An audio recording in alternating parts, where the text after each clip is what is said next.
आज हम लोग सेकेंडरी मेमोरी यूनिट के बारे में जानेंगे।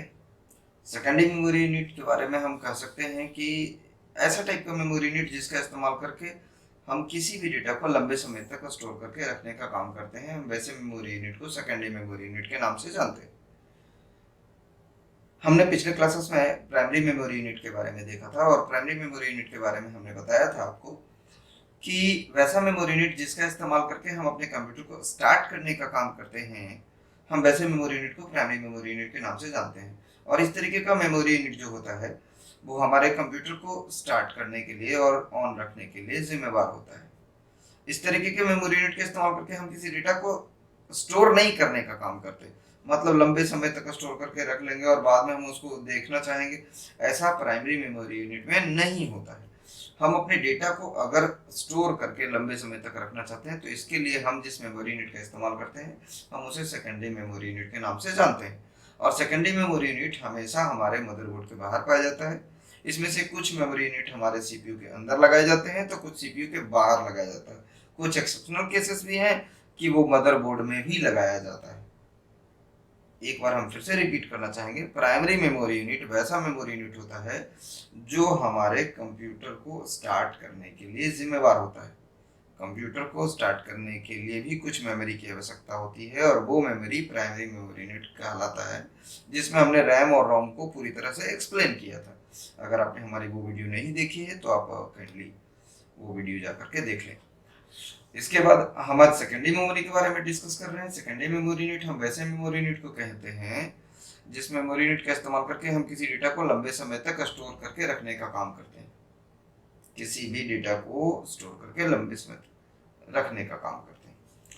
इस तरीके के मेमोरी यूनिट को हम एक्सटर्नल मेमोरी भी कहते हैं। ऐसे मेमोरी यूनिट को हम लोग ऑक्सिलरी मेमोरी भी कहते हैं, बैकिंग स्टोरेज डिवाइस भी कहते हैं। Secondary memory, external memory, auxiliary memory, banking storage device, ये सब सेकेंडरी मेमोरी यूनिट के ही नाम हैं। हमने इन मेमोरी यूनिट्स को इसके वर्किंग मेथड के हिसाब से 3 कैटेगरी में डिवाइड करा हुआ है, जिसमें सबसे पहला कैटेगरी है मैग्नेटिक स्टोरेज। मैग्नेटिक स्टोरेज में हम यहाँ पे 2 डिवाइसेस देख रहे हैं, एक हार्ड डिस्क और एक फ्लॉपी डिस्क। मतलब ये कि ये दोनों वैसे टाइप के डिस्क हैं जिसका इस्तेमाल करके हम अपने किसी भी डेटा को लंबे समय तक स्टोर करके रख सकते हैं। और ये दोनों डिस्क मैग्नेटिक टेक्नोलॉजी पे हमारे डेटा को रीड या राइट करने का काम करता है। मैग्नेटिक टेक्नोलॉजी यानी मैग्नेटिक फील्ड का इस्तेमाल करके ये डेटा को रीड या राइट करता है हमारे डिस्क में। ऑप्टिकल स्टोरेज में हमने यहाँ पे 3 डिस्क को इनलिस्ट किया हुआ है, जिसमें एक है सीडी, दूसरा डीवीडी और तीसरा ब्लूरे डिस्क। और ये तीनों टाइप का डिस्क हमारा ऑप्टिकल स्टोरेज डिवाइस कहलाएगा। मतलब इसका भी इस्तेमाल करके हम डेटा को लंबे समय तक स्टोर करके रख सकते हैं। लेकिन ये तीनों का तीनों लेजर टेक्नोलॉजी का इस्तेमाल करता है डेटा को रीड या राइट करके स्टोर करके रखने में। फ्लैश ड्राइव, ये वैसा टेक्नोलॉजी है जो हमारे डेटा को रीड या राइट करने के लिए इलेक्ट्रॉनिक फील्ड का इस्तेमाल करता है, इलेक्ट्रॉनिक मेथड का इस्तेमाल करता है और तब जा करके हमारे डेटा को रीड या राइट करने का काम करता है डिस्क में। इसका भी इस्तेमाल हम किसी डेटा को लंबे समय तक स्टोर करके रखने के लिए करते हैं। अब इसमें सबसे पहले हम देखना चाहेंगे कि कौन सा डिस्क स्लो है, कौन सा डिस्क फास्ट है। ये हम आपको एक ही स्क्रीन में पहले यहाँ आइडेंटिफाई करवा देते हैं। इसमें से पहले हम इसको इरेज कर लें, जो ये मार्क है, ताकि इसको आसान हो जाए थोड़ा सा दिखा पाना कि कौन सा ऐसा क्या है जिसका इस्तेमाल करके क्या क्या होगा। देखिए इसमें मैग्नेटिक स्टोरेज में अगर हम इसमें कहें सबसे फास्ट स्टोरेज डिवाइस, जितना भी यहाँ लिस्ट है टोटल 4 3 7 2 9 टाइप के डिस्क को हमने यहाँ पे दिखाया है, तो सबसे फास्ट डिस्क इसमें होगा ये, जो कि है M.2।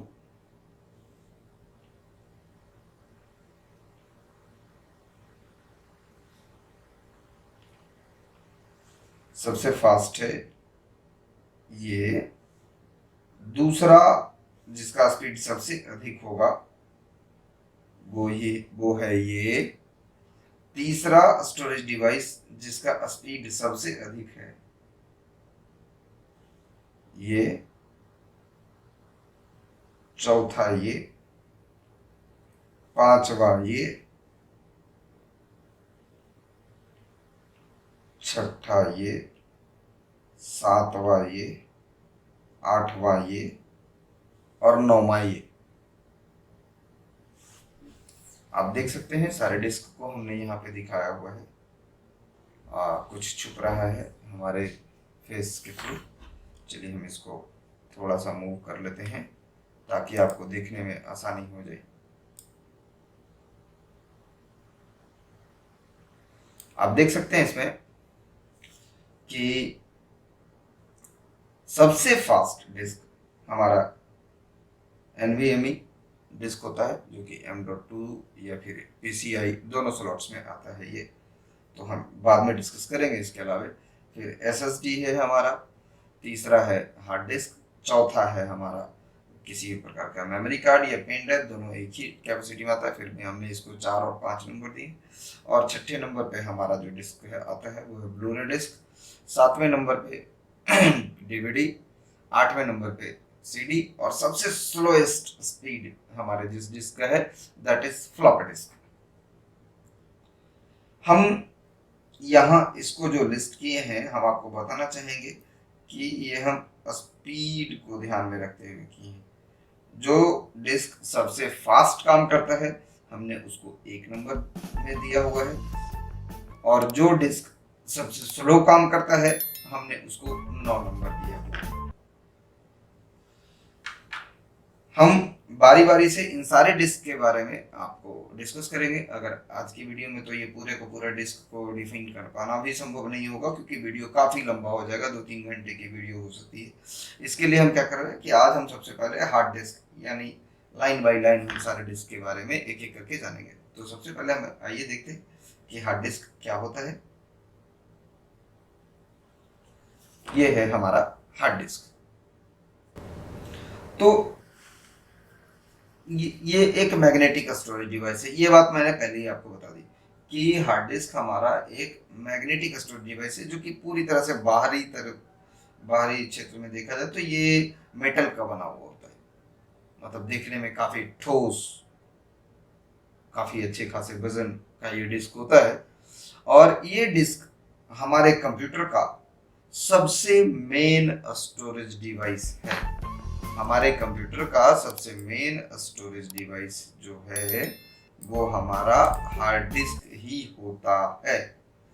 ये हमारे CPU के अंदर पाया जाने वाला डिस्क है, मतलब हम आमतौर पे इसे CPU के अंदर ही लगाया करते हैं। और हम जब भी किसी डेटा को अपने कंप्यूटर के किसी ड्राइव में सेव करते हैं तो वो हमेशा हमारे इसी डिस्क में जाकर के स्टोर होता है। अगर हार्ड डिस्क के बारे में आपको डिफाइन करना हो तो आप ऐसा कह सकते हैं कि it is the part of external memory, ये secondary memory. It is always found inside of CPU, और इसका मेन काम हमारे डेटा को लंबे समय तक स्टोर करके रखना होता है। इसे हम सिस्टम के अंदर रखा करते हैं, CPU के अंदर रखा करते हैं। ये डिफरेंट कैपेसिटी में मार्केट में अवेलेबल है। डिफरेंट कैपेसिटी मतलब किस किस कैपेसिटी में? देखिए, जब इसकी दुनिया की शुरुआत हुई थी तो बहुत कम से हुई थी, मतलब 1 GB का भी हार्ड डिस्क मार्केट में था एक समय में, लेकिन धीरे धीरे बढ़ते हुए 1 GB, 2 GB, 4 GB, 5 GB, 6 GB, 8 GB, 10 GB, कुछ एक्सेप्शनल केसेस में 16 GB का भी हार्ड डिस्क आया, फिर 20 GB आया। एक्सेप्शनल केसेस में 30 GB का भी हार्ड डिस्क हमने देखा हुआ है। फिर एक्चुअली आमतौर पर होता नहीं है, लेकिन फिर भी एक्सेप्शनल केसेस में आते हैं, और वो आज के डेट में नहीं मिलेंगे आपको। 20 GB के बाद जो मार्केट में पॉपुलर हुआ वो 40 GB है, 80 GB है, 160 GB है, 250 GB है, 320 GB है, 500 GB है, 1 TB है, 2 TB है, 4 TB है, 5 TB है, 6 TB है, 8 TB है, 10 TB है। इस तरीके की कैपेसिटी में ये काफ़ी ह्यूज डेटा को स्टोर कर पाता है, एक सिंगल हार्ड डिस्क। और सबसे बड़ी बात यह है कि ये चाहे 1 TB का हो, चाहे 10 TB का हो, चाहे 500 GB का हो, आकार टोटल यही होगा, जो कि है 3.5 इंच का। ये किसी भी साइज का हो, ये अल्टीमेटली 3.5 इंच का ही होगा। आपको हम ये भी बताना चाहेंगे कि 3.5 इंच का हार्ड डिस्क जो है वो आमतौर पे हमारे डेस्कटॉप पीसी के लिए आता है। ऐसा नहीं है कि हार्ड डिस्क केवल एकमात्र यही साइज में आता है, नहीं, हार्ड डिस्क हमारा और भी कई साइजेस में आता है। जैसा कि आप देख सकते हैं, ये 2.5 इंच के विड्थ में भी आता है, 1.8 इंच के विड्थ में भी आता है, जो कि अलग अलग और भी टाइप्स के सिस्टम्स में लगाए जाते हैं। जैसे अगर हमारे पास एक लैपटॉप है, तो और अगर हम बात करें कि लैपटॉप में, तो लैपटॉप में 3.5 इंच का हार्ड डिस्क तो काफ़ी स्पेस ले लेगा, तो 3.5 इंच का नहीं, बल्कि उसके लिए लैपटॉप के लिए हमारे पास 2.5 इंच का हार्ड डिस्क आता है।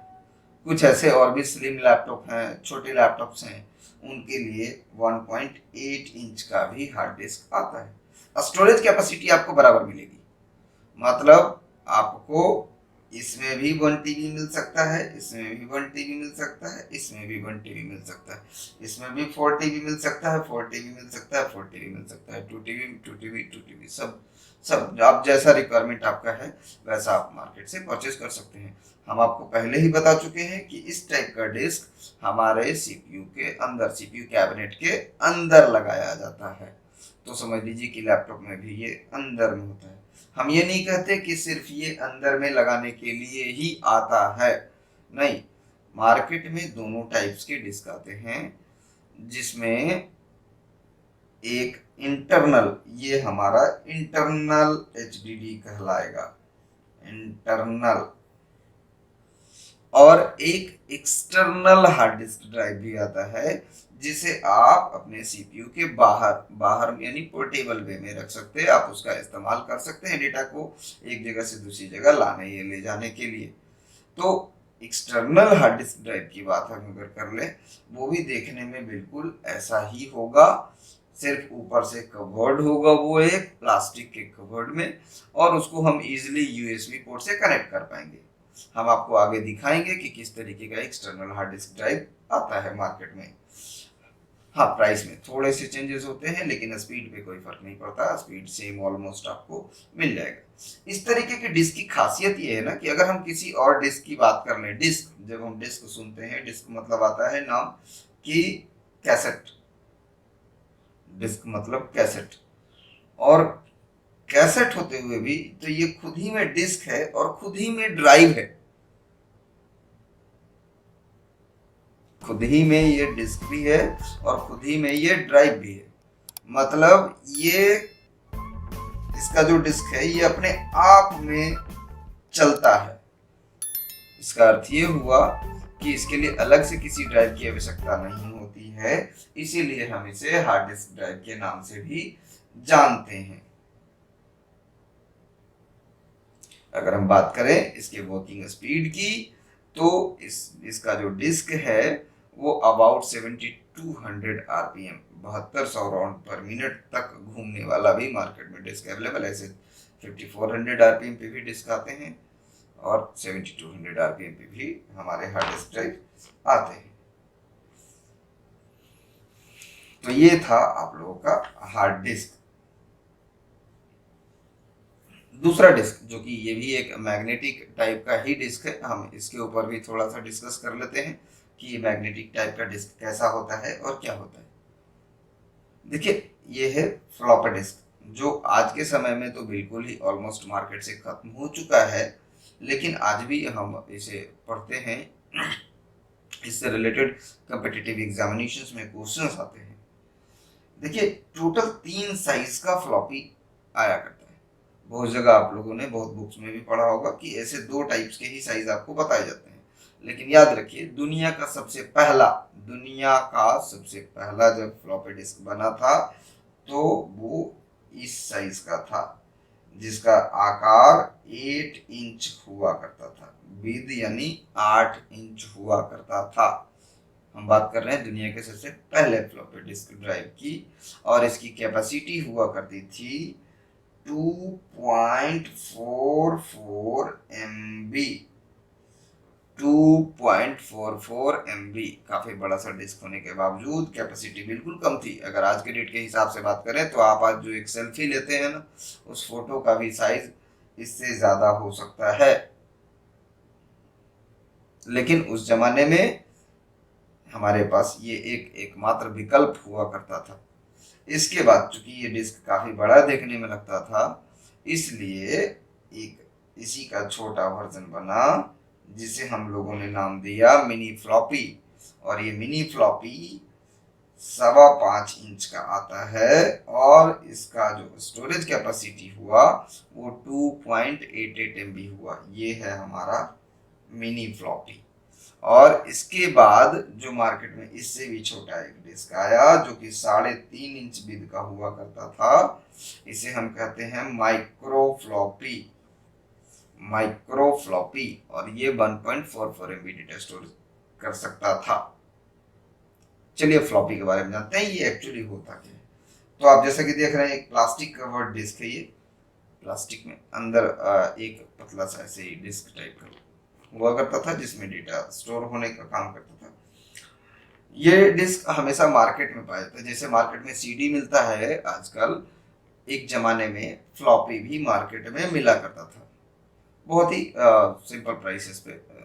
समझ लीजिए कि अगर हम आज भी एक फ्लॉपी डिस्क की बात कर लें तो 10 से 15 रुपए के बीच में आज भी मार्केट में फ्लॉपी कहीं ना कहीं हमको देखने को मिल सकता है अगर होगा कहीं तो इस तरीके के डिस्क को हम मार्केट से सिंपली परचेस करते थे, और इसको चलाने के लिए हमारे सीपीयू में ड्राइव हुआ करता था। उस ड्राइव को फ्लॉपी डिस्क ड्राइव के नाम से जाना जाता था। मतलब जैसे सीडी ड्राइव को प्ले करने के लिए हमारे सीपीयू में ड्राइव होता है, अगर आपके सीपीयू में ड्राइव नहीं है तो आप ऐसे मान लीजिए कि अगर आप मार्केट से सीडी लाते हैं मूवी का, कहाँ चलाते हैं आप, तो उसके लिए एक सीडी प्लेयर की आवश्यकता होती है। ठीक इसी प्रकार से फ्लॉपी को भी रन करने के लिए एक फ्लॉपी प्लेयर की आवश्यकता होती थी, जिसे फ्लॉपी ड्राइव के नाम से जाना जाता था। और उसी फ्लॉपी में हम इस तरीके के डिस्क का इस्तेमाल किया करते थे उसी फ्लॉपी ड्राइव में। तो ये 3 टाइप के अलग अलग साइज के फ्लॉपी को चलाने के लिए 3 अलग अलग ड्राइव मार्केट में आया करता था। मतलब कि 3.5 इंच वाला अगर आपके पास ड्राइव है आपके सिस्टम में लगा हुआ तो 3.5 इंच वाले फ्लॉपी का इस्तेमाल कर सकते हैं। 5.25 इंच वाला ड्राइव है आपके सिस्टम में तो 5.25 इंच वाले फ्लॉपी का इस्तेमाल कर सकते हैं। और 8 इंच वाला अगर ड्राइव है आपके सिस्टम में तो 8 इंच वाले फ्लॉपी का इस्तेमाल कर सकते हैं।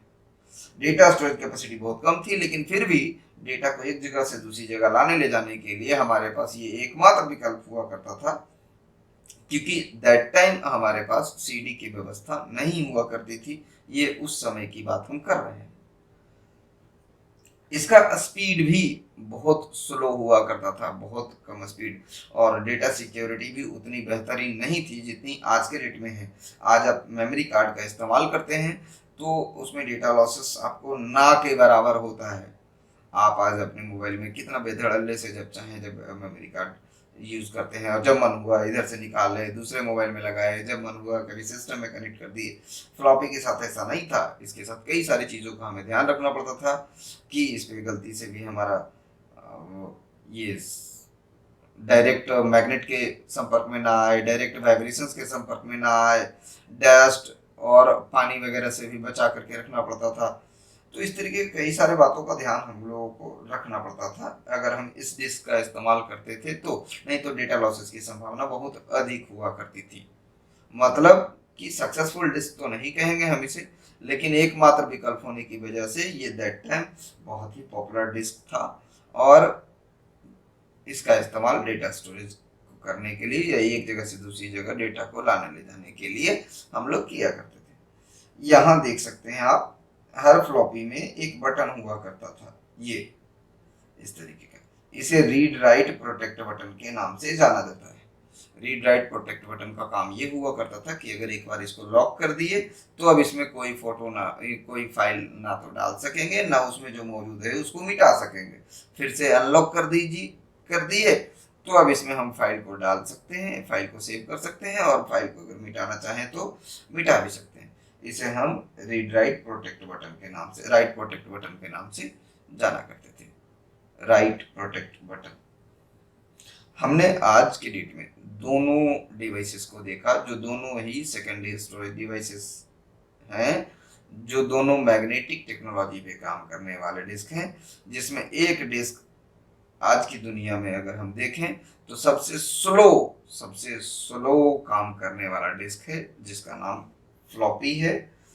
सबसे कम डेटा स्टोर करने वाला डिस्क है, फ्लॉपी है। और दूसरा डिस्क जो हमने पहले ही देखा, वो डिस्क सबसे महत्वपूर्ण स्टोरेज डिवाइस के तौर पे जाना जाता है और हमारे सीपीयू के अंदर लगा हुआ होता है, जबकि ये सीपीयू के बाहर लगा होता है, वो सीपीयू के अंदर लगा हुआ होता है।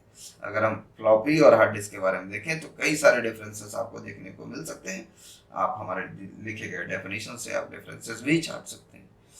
ये हार्ड डिस्क सबसे फास्ट तो नहीं कहेंगे आज, क्योंकि आज एसएसडी और M.2 के समय में हार्ड डिस्क अब स्लो भले ही हो गया है, लेकिन ये एक समय में आज से हम अगर कहें कि 10 साल पहले, 12 साल पहले, सिर्फ 10-12 साल पहले हार्ड डिस्क सबसे फास्ट वर्क करने वाला डिस्क हुआ करता था। सिर्फ 10 से 12 साल पहले हार्ड डिस्क सबसे फास्ट डेटा स्टोर करने वाला डिस्क हुआ करता था। आज 10-12 सालों के बाद हार्ड डिस्क का नंबर कितने पे आ गया? तीसरे नंबर पे आ गया, क्योंकि 1 नंबर और 2 नंबर पे कुछ और डिस्क मार्केट में आए हैं, मतलब कुछ और भी तरह के ड्राइव आए हैं जो कि डेटा को इसकी अपेक्षा और फास्ट स्टोर कर सकते हैं या कर पा रहे हैं। चलिए आज के लिए इतना ही रहने देते हैं हम।